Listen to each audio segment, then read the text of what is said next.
Olá, bom dia, tudo bem? Sejam muito bem-vindos ao nosso podcast Evangelho do Dia dessa sexta-feira, 17 de maio de 2024.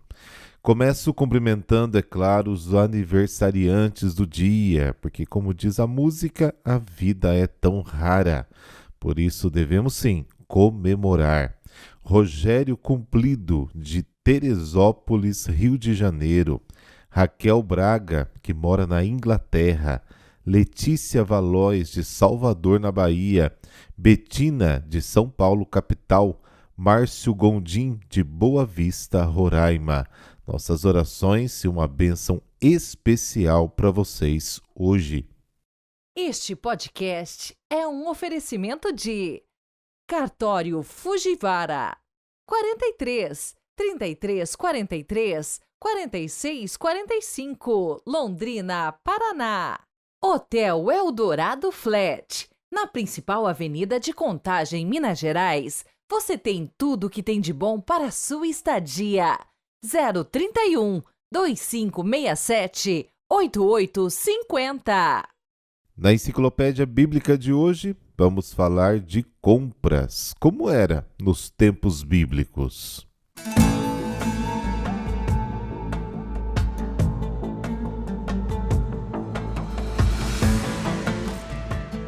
Bom, para começar, o mercado era montado na porta da cidade. As pessoas que vendiam, as mesmas coisas formavam grupos e normalmente instalavam suas bancas umas junto às outras. Nos primeiros tempos bíblicos, os pagamentos eram feitos em espécie, ou seja, mediante troca de mercadorias.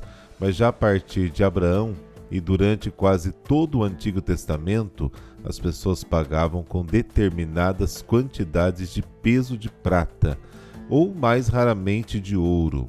Isso naturalmente tornava necessário o uso de pesos padronizados conhecidos de todos.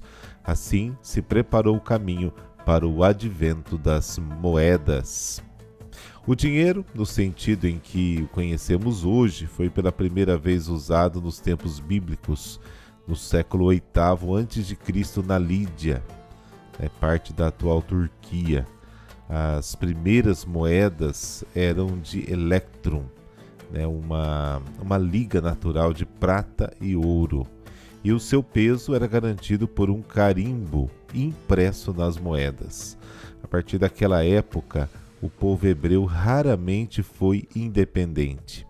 Vencido pelos assírios, exilado pelos babilônios, dominado pela Pérsia, pela Grécia e pelos romanos, não teve possibilidade de cunhar muitas moedas. No período grego, as moedas vinham de Acco, na costa de Israel. As moedas romanas eram usadas em todo o império. As únicas moedas judaicas foram pequenas moedas de bronze, inicialmente autorizadas pelos Seleucidas, reis do Império Sírio, que formado aí após a morte de Alexandre Magno. Os líderes judeus de Jerusalém, chamados amoneus, cunhavam as moedas segundo desenhos próprios.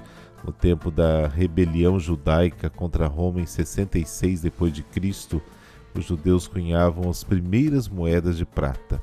Circulavam tantas moedas diferentes, das quais compradores e vendedores eram obrigados a conhecer os valores equivalentes. Existiam pesos e medidas de comprimento, de capacidade para secos e molhados, mas se tratava de medidas pouco exatas.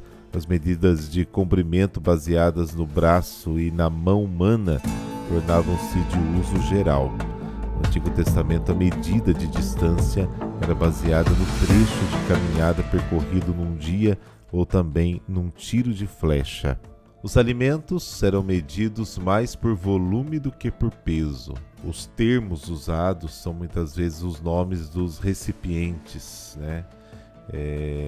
Por exemplo, um amer era carga de jumento, talvez aí uns 200 litros, e era a medida maior para cereais. O efá era um recipiente fechado com tampa, equivalente aí aproximadamente a 1/10 do homer. O bate correspondia ao efá, mas era usado para líquidos. O homer, que significa feixe, era a quantidade de maná recolhido cada dia. Nos mercados também se usavam outras medidas. Um letec era meio homer. Um rim era 6 vezes a quantidade de bebidas necessárias a um homem no decorrer de um dia. E log era outra pequena unidade de medida de líquidos. Quando a gente fala assim, né, eu vendi um rim para poder comprar isso, não quer dizer tanto que a gente imagina, né? Hoje um transplante ou coisa parecida. Mas um rim era 6 vezes a quantidade de bebidas necessárias, como eu disse, para um homem percorrer um dia. Com relação aos pesos, os materiais preciosos e metais eram medidos a peso. Objetos pequenos eram pesados em balanças de pratos. Os pesos eram guardados numa bolsa. Às vezes, os comerciantes usavam 2 jogos de pesos, um para comprar e outro para vender, defraudando, claro, os clientes. Mas a lei de Deus insistia na honestidade estrita, como diz lá Deuteronômio capítulo 25, não terás em tua bolsa 2 tipos de peso, um pesado e um leve, para que teus dias se prolonguem sobre o solo que Yahvé teu Deus te dará. Também Provérbios capítulo 20, abominação para Yahvé, 2 pesos, a balança falsa não é boa. Em hebraico, o verbo pesar é shakal, e seu nome foi dado à unidade básica de peso, o shekel, ou o siclo, que era o nome da moeda. E é isso aí, semana que vem vamos falar da vida social. Com que as crianças brincavam nos tempos bíblicos?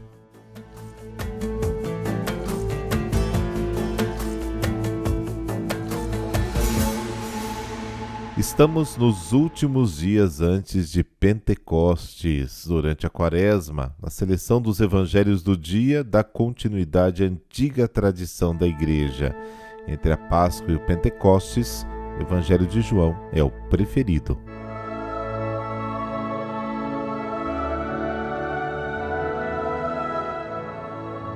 Pelo sinal da Santa Cruz, livrai-nos Deus, nosso Senhor, dos nossos inimigos. Ó Deus, pela glorificação do Cristo e pela iluminação do Espírito Santo, abristes para nós as portas da vida eterna. Fazei que, participando de tão grandes bens, nos tornemos mais dedicados a vosso serviço e cresçamos constantemente na fé. Amém.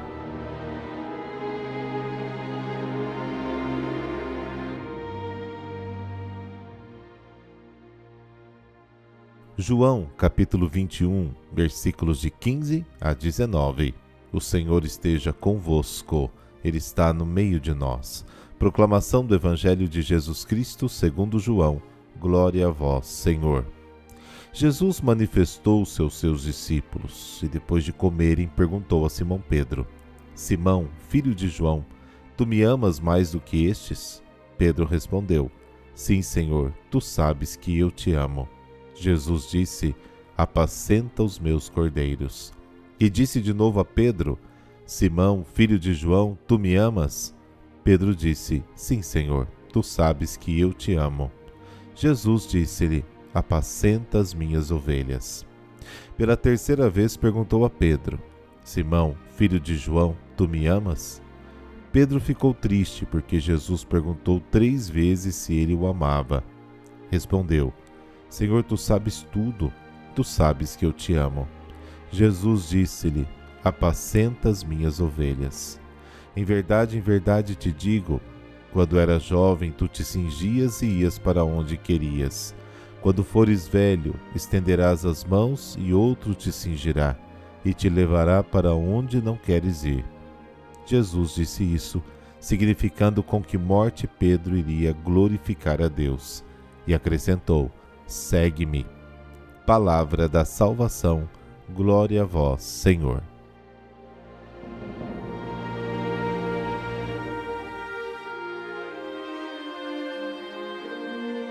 No final da refeição com os discípulos, Jesus se dirige a Pedro, pedindo-lhe uma profissão de amor para lhe confiar o seu rebanho. Simão, filho de João, tu me amas mais do que estes? Para constituir Pedro como pastor da igreja, Cristo exige dele um amor maior do que o dos seus outros amigos. Na sua resposta, o apóstolo apela à ciência divina de Jesus, o chamando de Senhor, evitando assim a presunção de se considerar melhor que os outros. A triste experiência de negação depois de Pedro ter protestado que queria dar a vida por Jesus, mesmo que todos os outros o tivessem abandonado, como está em Marcos capítulo 14, produziu seu efeito benéfico.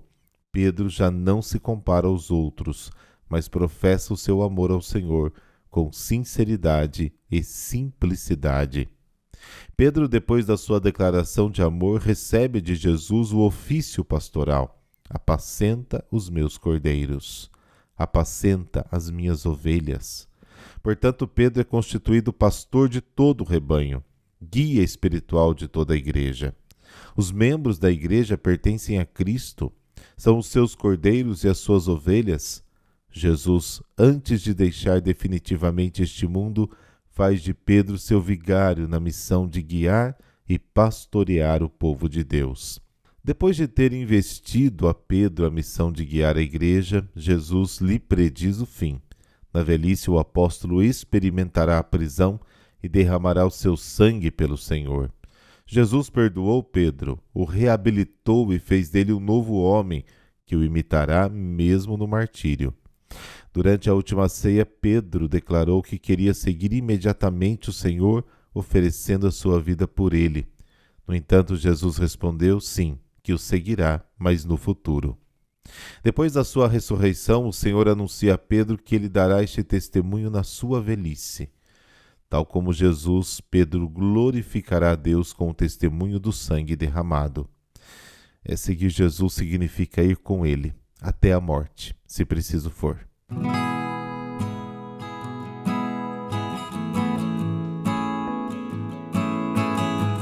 Hoje a igreja celebra São Pedro Liu Wenyuan, catequista chinês estrangulado por seguir Jesus. Vamos conhecer um pouquinho da sua história. Ele nasceu em Kongchao, na China, em uma família pagã. Quando era jovem, casou-se e vários filhos nasceram. Convertido na juventude por meio de um amigo, ele foi batizado. Apesar da oposição da família, adotou o nome de Pedro. Ele era catequista. Por ser cristão, ele foi preso e levado para Pequim, onde a morte o aguardava por anunciar Jesus Cristo, mas alguns amigos conseguiram libertá-lo.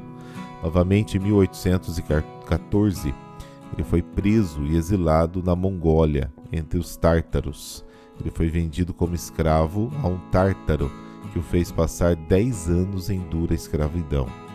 Quando adoeceu, seus amigos o libertaram novamente, e ele pôde voltar para casa em 1827, onde viveu normalmente com a sua esposa e 2 filhos. Pedro Liu conseguiu viver 10 anos normalmente com a sua esposa e filhos, mas em 1834, a hora do julgamento chegou novamente. Um filho dele e sua nora, também cristãos fervorosos, junto com outros fiéis, recusaram-se a permitir que um amigo morto, que havia sido cristão, tivesse um funeral pagão. Como resultado dessa recusa, um dos filhos foi enviado para a prisão. Pedro foi lá visitá-lo e atendê-lo, e quando a sentença de exílio chegou para ele, Pedro pediu permissão para acompanhá-lo. Então ele próprio foi acusado de ser cristão e preso. Levado perante o tribunal, ele confessou sua fé e foi condenado ao estrangulamento, que foi realizado na sua aldeia de Kongchao, em 17 de maio de 1834. Ele foi canonizado com outros 119 mártires chineses no dia 1º de outubro do ano 2000 pelo Papa São João Paulo II. Oremos. Senhor Jesus, tantos são os sofrimentos no corpo e na alma de quem se decide pelo caminho da porta estreita. Senhor, esse é o melhor e único caminho que nos leva à salvação. Dai-nos a graça da perseverança, para que as perseguições do tempo presente não sobreponham os males terrenos. Amém. Abençoe-vos o Deus Todo-Poderoso, Pai, Filho, Espírito Santo. Amém. Bom final de semana para você e um dia abençoado. Até amanhã.